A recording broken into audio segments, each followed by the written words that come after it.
You have been doing everything right, yet nothing changes. You cut the sugar, you counted every single calorie. You started working out 5 days a week consistently.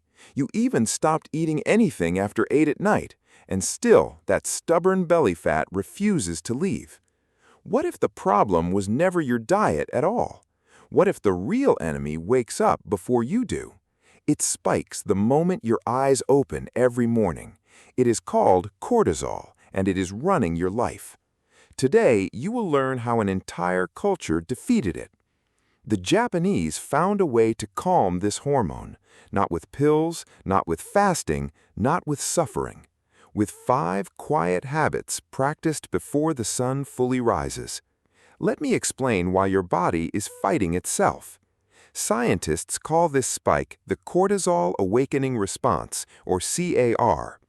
Within 30 minutes of waking, cortisol rises by 50%. This is normal. This is supposed to happen naturally. Cortisol is meant to wake you and get you moving. But when that spike goes too high, trouble begins. Your body senses danger and shifts into survival mode. Survival mode has one instinct, and that instinct is storage. Specifically, it stores fat around your stomach and organs. A study published in the journal Obesity confirmed this link. Elevated morning cortisol directly correlates with abdominal fat gain. Not your arms, not your thighs, specifically your belly.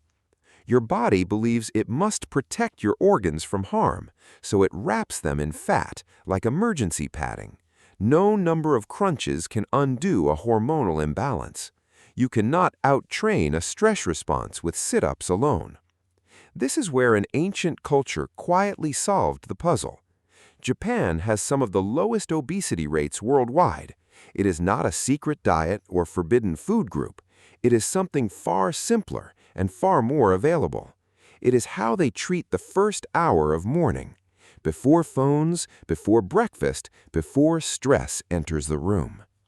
Their entire philosophy is built around calming the nervous system, not stimulating it, not shocking it, but gently easing into it.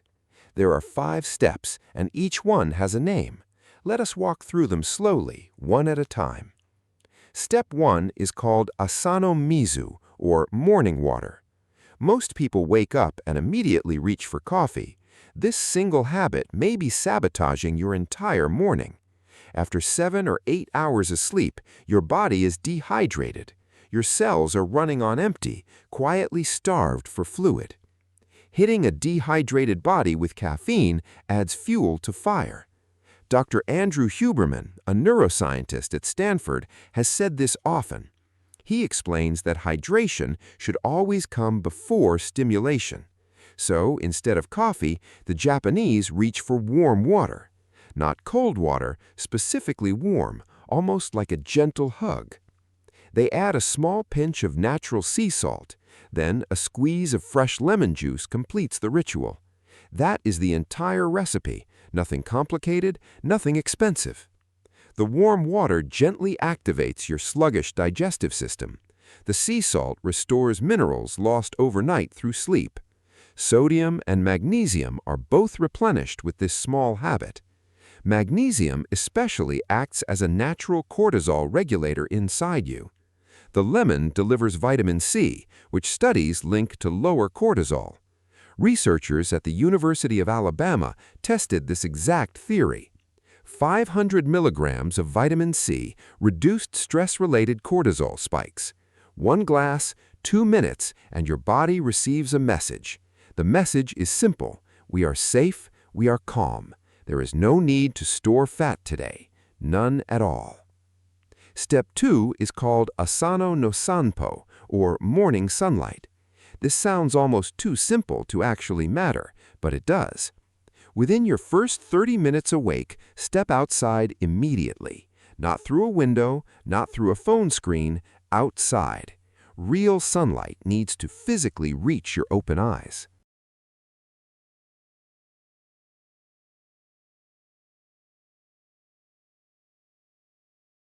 Why does this matter so much for a hormone problem? Light is the primary signal controlling your circadian rhythm. Your circadian rhythm is your body's internal biological clock. When that clock is disrupted, everything downstream becomes disrupted too. Sleep quality, hunger signals, hormone balance, and metabolic functions suffer. Dr. Sachin Panda from the Salk Institute has researched this deeply. His work shows disrupted rhythms correlate with higher cortisol levels. They also correlate with increased visceral fat around the stomach. Morning sunlight triggers serotonin production throughout your entire day. That serotonin later converts into melatonin once night falls. Melatonin gives you deeper, more restorative sleep during the night. Deeper sleep naturally lowers cortisol levels the following morning. It becomes a chain reaction, and it starts with sunlight. The Japanese built this into a practice called sanpo, or walking. They have done this for centuries, long before modern science arrived, long before anyone measured cortisol in a laboratory setting. Step 3 is called ma, the art of intentional pause. This step involves something you may not want to hear. Do not drink coffee for 90 minutes after waking up. I understand this sounds difficult, but there is real reasoning. When you wake, your brain is flooded with adenosine. Adenosine is the chemical responsible for making you feel tired. Normally, your body clears adenosine naturally within about 90 minutes. Coffee works by blocking the receptors that adenosine attaches to. If you drink coffee too early, those receptors are already full.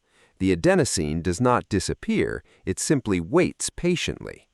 When your caffeine wears off around 2 or 3 afternoon, all that built-up adenosine crashes into you at once. Your body interprets this crash as a form of stress. Cortisol rises again, and suddenly you crave something sugary. You reach for a snack, and the cycle repeats itself. The Japanese concept of ma is about deliberate empty space. Applied here, it means letting your body wake up naturally. Give it 90 minutes before introducing any stimulant at all. When you finally do drink coffee, it works far better. You feel clean energy instead of a jittery temporary boost. Dr. Huberman personally follows this exact same approach daily. He delays his own caffeine intake by 90 to 120 minutes. If it works for one neuroscience's sharpest minds, consider trying it. Step 4 is called sanpo again, meaning walk, do not run. This directly contradicts everything modern fitness culture has taught us. We are told harder workouts always burn more stubborn fat. For general fitness, intensity absolutely has its rightful place, but not immediately after waking, not during a cortisol peak. A high-intensity workout right after waking adds stress upon stress. A study in the Journal of Endocrinological Investigation confirmed this pattern. Intense morning exercise elevated cortisol for many hours afterward. You feel amazing for 30 minutes because of endorphin release, but your hormones quietly pay the price throughout the entire day. The Japanese alternative is refreshingly simple. Just walk gently outside. 20 to 30 minutes of relaxed, unhurried walking is enough. Stanford researchers discovered something fascinating called optic flow during movement. When you walk, your environment moves past you on both sides. This visual pattern directly calms your amygdala, your brain's fear center. Your amygdala functions like an internal smoke alarm system. When it stays overactive, cortisol remains stubbornly elevated all day.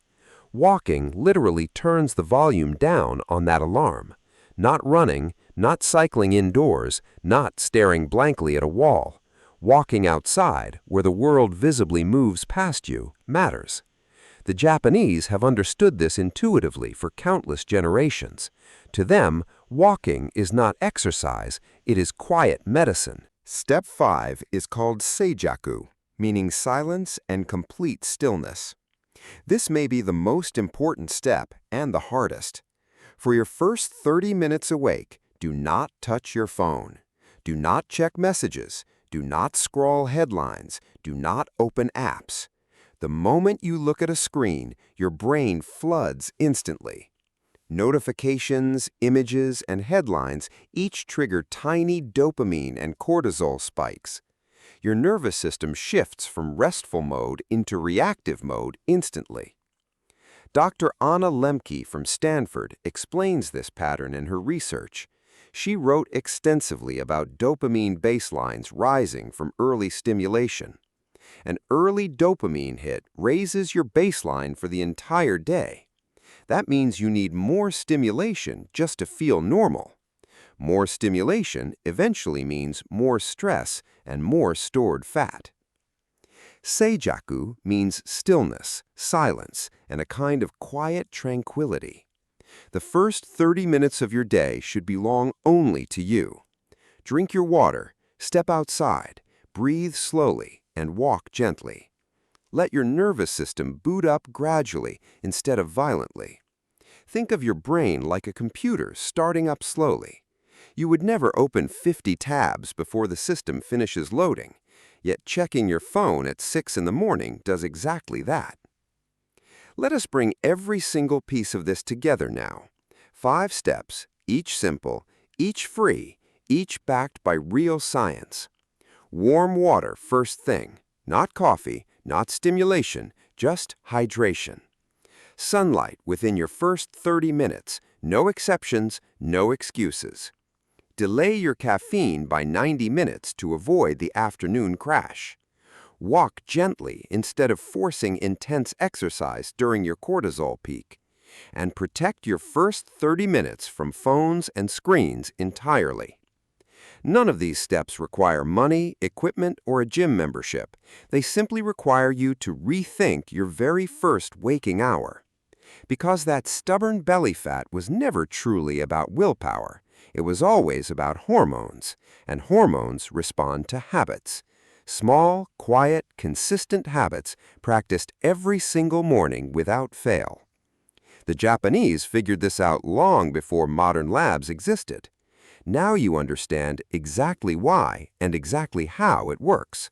The only question left is which step you will try first.